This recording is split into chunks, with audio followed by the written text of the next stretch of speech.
Je vais vous apporter aujourd'hui quelques éléments de réponse à une problématique de consultation d'urologie habituelle et un problème de la vie de tous les jours que l'on peut avoir. C'est pourquoi est-ce que parfois la nuit, l'envie d'uriner me réveille.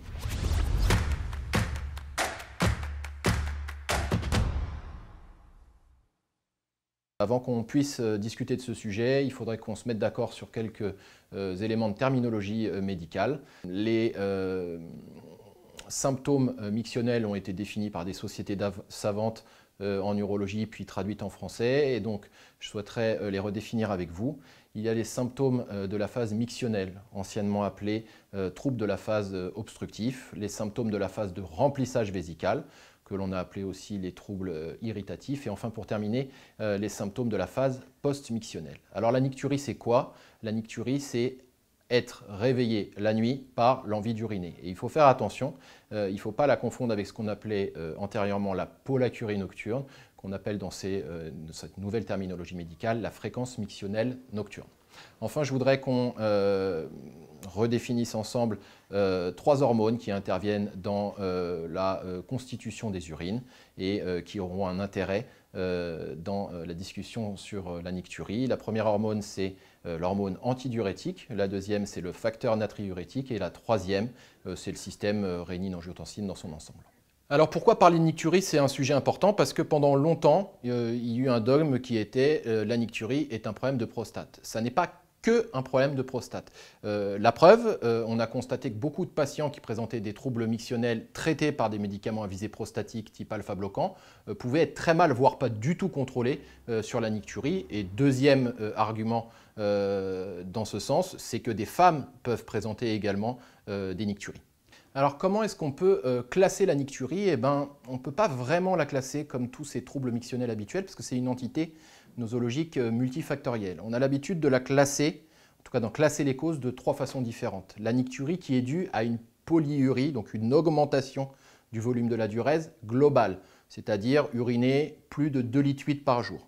Les causes de polyurie globale sont des causes de maladies générales.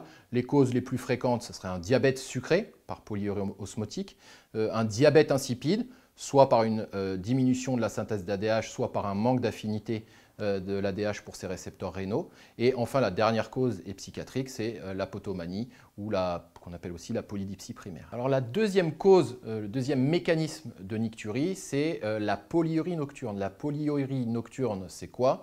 C'est la synthèse excessive d'urine localisée sur la nuit. Et on la définit mathématiquement par quoi? Par une diurèse nocturne qui est supérieure à 1/3 de la diurèse journalière. Il y a globalement 4 causes à retenir dans ces causes responsables de polyurie nocturne. La première, c'est le physiologique qui peut naturellement aboutir à une baisse, voire une disparition du pic d'ADH nocturne. La deuxième cause, c'est les causes de syndrome d'apnée obstructive du sommeil qui, par un mécanisme un peu physiologique un peu complexe, vont amener à une hypoxie qui aboutira à une augmentation du facteur natriurétique. La troisième cause est iatrogène, la prise un peu trop tardive dans la journée de médicaments à visée diurétique. Et enfin la dernière, tout syndrome œdémateux d'origine cardiaque, rénaux ou autre, peut évidemment aboutir à une polyurie nocturne. Le troisième mécanisme responsable de nicturie, c'est un mécanisme de diminution du volume mictionnel maximal. Le volume mictionnel maximal, c'est quoi? C'est le volume maximum qu'on peut avoir dans une miction, et donc on définit la diminution de ce volume par une miction inférieure à 250 ml. Alors comment peut-on réduire son volume mictionnel maximal? Soit par une réduction de la capacité fonctionnelle de la vessie, soit par une réduction de la capacité anatomique de votre vessie. Et enfin, on peut aussi avoir des mécanismes qui aboutiront à un trouble de la vidange vésicale, tout ceci pouvant être responsable de la diminution de ce volume maximal mictionnel. Alors à quoi ça sert de prendre en charge la nicturie chez vos patients? La nicturie chez le patient âgé, c'est quelque chose de très fréquent. C'est même la cause la plus fréquente de troubles mictionnels. Les conséquences d'une non prise en charge d'une nicturie chez votre patient âgé peut amener à des problèmes comme de l'insomnie, à des problèmes comme un syndrome dépressif, voire à des chutes et tout ce qui peut s'en suivre avec des syndromes de glissement ou autres.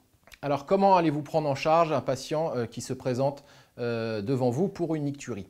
Normalement, un interrogatoire bien conduit doit vous amener à identifier la cause de cette nicturie en comprenant si c'est un problème de polyurie globale, de polyurie nocturne ou alors s'il s'agit d'un problème de réduction de la capacité maximale mictionnelle.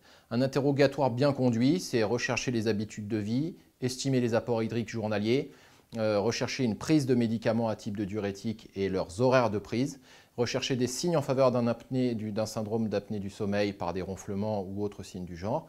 Essayez de quantifier également les apports en sel qui sont des éléments assez importants et qui peuvent être réglés rapidement. Il n'y a pas grand-chose à faire comme investigation diagnostique chez un patient qui a une nicturie. En dehors de l'interrogatoire, la deuxième chose à faire, et c'est essentiel, c'est un calendrier mictionnel sur une durée de 48-72 heures.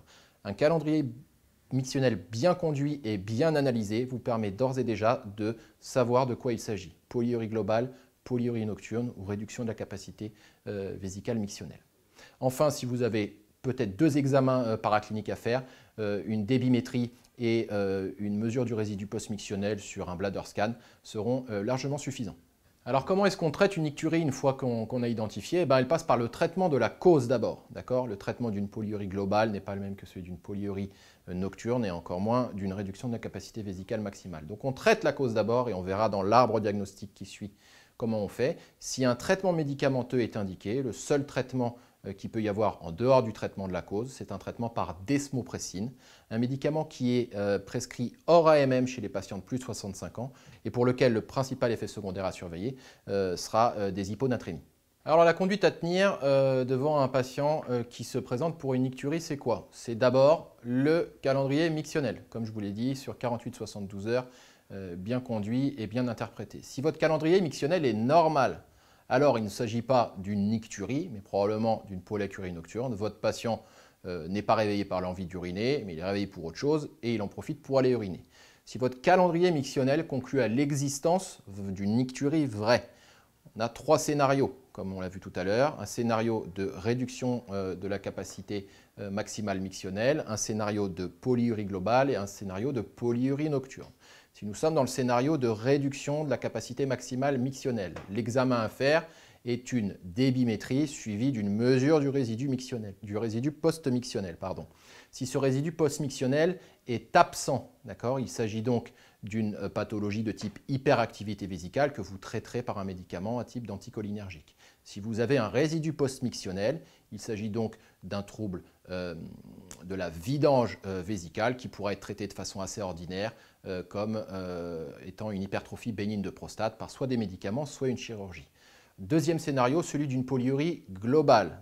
Votre patient se lève la nuit parce qu'il a une diurèse importante toute la journée.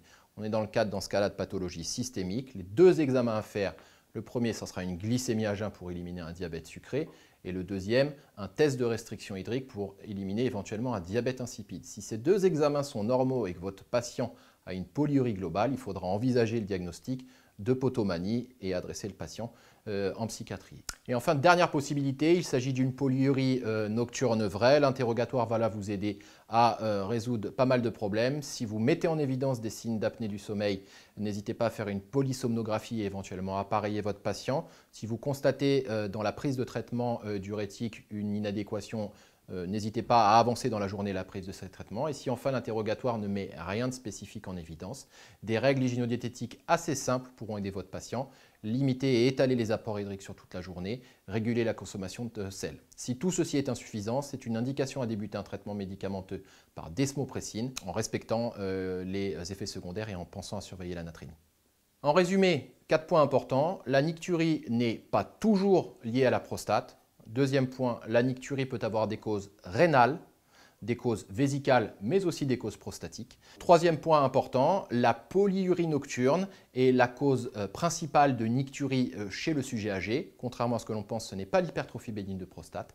Et enfin, quatrième et dernier point, un interrogatoire bien conduit et un calendrier mictionnel sont suffisants pour identifier et comprendre un mécanisme de nicturie.